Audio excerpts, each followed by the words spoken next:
Raila more unwell than we thought, because there were people who were constantly raising this issue to us in low tones quietly. He said, Mzee it looks like he's under too much pressure. Looks like he's shuttling these State House meetings. He's having meetings with people. And some people are actually feeling that he would have lived longer. When you heard, what roller coaster were you going through to start off? And of course, you for a specific reason, because you were in the trenches with him, in some sort of detention at some point with him. I mean, we'll go through some of those details. Yes. But what kind of roller coaster did you go through, and have you been going through? You see, yesterday I mentioned somewhere that, and this is as you keep on observing and looking and listening, and then of course as the message started coming in, you go through quite a number of things. In my mind, immediately what happened actually was Mzee Raila more unwell than we thought, because there were people who were constantly raising this issue to us in low tones quietly. He said, Mzee it looks like he's under too much pressure. Looks like he's shuttling these State House meetings. He's having meetings with people. And some people are actually feeling that he would have lived longer. Normally when we die, that's how people see us, that they would have wished to live longer. At the same time, I then started asking myself, what do I really think about Raila? I've been having my own tidbits on what it was, and I've had a lot of disagreements, discussions with friends and enemies, some of them who viciously have always criticized Raila because they interpreted some of his actions and whatever that he did not to have been quote-unquote nationalistic. In 2007, there are people who say he should never have relented. He should have allowed the country to continue on its bloodbath. And there were some, at that time I didn't even have a political opinion. There were some people who were telling him, no, let's not push the country into the precipice. This thing really at the end of it all is about you. And elsewhere, I stated how it was most difficult, most engaging conversation that I would have never wished to have. And that conversation was that Raila was somebody that we need to take a little bit much more time to understand. Right. And that is because some of his decisions, even when they looked controversial, there's some detailed information that actually we were never given. So the decision that was made, like for example, you have this constant issue that has been raised by the Gen Z and most probably raised by many of the people who didn't quite have much time and thinking on Raila, because they felt that this time around he should have let the government fall. And yet the truth is, by the time Raila was making that decision, we had had about 3 to 4 meetings, and that is the ODM caucus. And with our group within the caucus, there were people who were saying, let Ruto go home, and we have no business with him.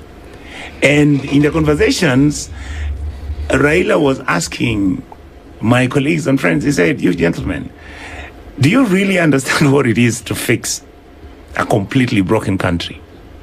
Do we accept Kenya as a vehicle that has got 2 tires which are blown up and maybe there's a little bit of overheating, and we keep on fixing these little tidbits as we figure out how to give the whole car an overhaul or a mini overhaul? Or do you actually want to dump the damn thing and just walk away? And these were discussions that were held, and they were bitter amongst the members of parliament and senators who were in that meeting representing, we were the ODM caucus. We did not agree very easily, but because some of us had the historical examples, it is very easy to destroy any country for a period of 1 day. And yet it may take you more than 100 years to fix it. We have various cases. Look at what is happening in South Sudan. Look at Somalia. Look at Cote d'Ivoire, the Salvage themselves. And you see these examples. So there was that legitimate and genuine worry from some of us that you may not have to throw the baby and the water. that we may have to save the baby and let the water go. So in that thinking and in my evaluation, that is when I started looking at Raila. And in general terms, my honest and sincere belief is that the man served the country, and he did some of the things which are extremely difficult. You see, my brother, when I get up and I am running to the studio, I'm coming to the studio, I'm going to the Senate, and I have a public matter that I have, and I'm going to make a disclosure. It's not easy. You know, most people think we do this because of... No. I mean, when somebody is telling you that there's some people who have stolen 56 billion shillings, that's not 56 shillings. It's not 56 million. It's not 5.6. It's 56 billion Kenyan shillings from one transaction. So the interests and the circumstances and the interested parties get ruffled and they get annoyed with you. And this is what many Kenyans saw Raila do. I mean, you're right. As a journalist, yes. I've practiced 20 years. Yes. And I recall in the newsroom, whenever we would sit down to plan for the docket story, so you're looking at a diary, this is what you're covering today. Among the things that will pique our interests from an editorial standpoint will be, okay, so Raila Odinga is calling for press briefing. Yes. And you hear Raila Odinga is calling for press briefing, you know he's going to whistleblow on something. Exactly. And he will come with receipts. Yes. What do you call receipts? Absolutely, He has documents. yes. He comes with receipts, yes. And he will talk about very, very deep things with details, with facts and numbers. And from that point on, it will form the basis of the direction of how we do stories for weeks or even months and sometimes years as follow-up stories. And so there is that part that he was not just a newsmaker for us who are in the business. It was the fact that, and it's interesting to hear what you're saying, that it's not easy when you're shuttling between studios, going to the Senate, and you have a dose here, and you have something here, like you're saying, at a transaction that is 56, it's not easy to just come out and say it. Yeah, it's not easy.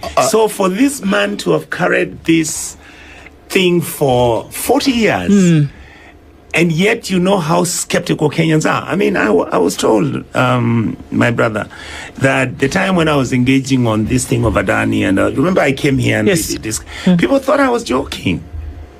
People, I mean, because that is the mindset about who we are as a people. Kenyans had given up that there's no Kenyan who can stand up on merit and say, I think I stand for 1, 2, 3. I think I value good governance. I think we can have a country that runs without corruption. That fixing education can be done because it has been done before. That providing free education in a country doesn't need anybody to come and tell us so much. Kenyans are some of the brightest people in the world. So we know what the problems are. So, and we have the solutions. And yet we behave like we are just some banana republic which has got individuals who are just kleptomaniacs who are crazy about money and owning this worldly things, and they now have the things I talk about. 16-bedroom houses are being built in Kisii, where a member of parliament has a house worth 40, 50 million. I mean, these are not the dreams that Kenyans had about their governance. Yes, you can own a home, you can have a good car, there's no problem. You can take your children to the St. Andrew's story, there's no problem with that. But please, do it when you can afford it. Don't steal public money and carry it and then just go and start telling me how you're flying helicopters, your children are going to Turi. Oh, no, Peponi is the best thing right now in town. Guys have transferred kids from some place where they have been. I mean, it's happened before. We've seen it before.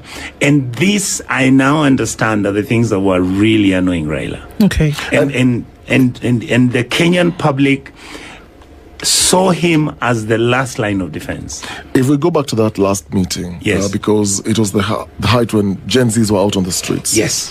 And they say, Baba, you've done your time. Yes. Relax. And we'll pick it up from here. True. Don't come to the streets. We will pick it up from here. True. And Raila spoke and he was really, really proud because he was the one who was at the epicenter of these movements, of these protests. Exactly. And suddenly he's not the one who's at the lead. Yes. He's taken a backseat. But let's go back to this meeting where in the caucus where Yes. you're saying, okay, let Ruto go down with his administration. Yes. Let's not do anything to help him. Exactly. And you're saying Raila then asked this question of, do you really understand what it means? I mean, at that point, Yes. it was to his advantage for Ruto to say, let's get rid of this guy. Why? Yes, because the executive, the presidency was vulnerable. They were vulnerable. I mean, all Raila needed to say is, Beba Sufuria to root it out. And join Gen Zs. But then there is one group that seems to think that Raila's purpose and agenda was to self-aggrandize himself to William for his personal benefit. You hear money being mentioned. Yeah. And yet, in reality, nobody from the ODM caucus has ever sat and told Kenyans, we sat and went through this because they are cowards. They don't want to own up that we actually made that decision.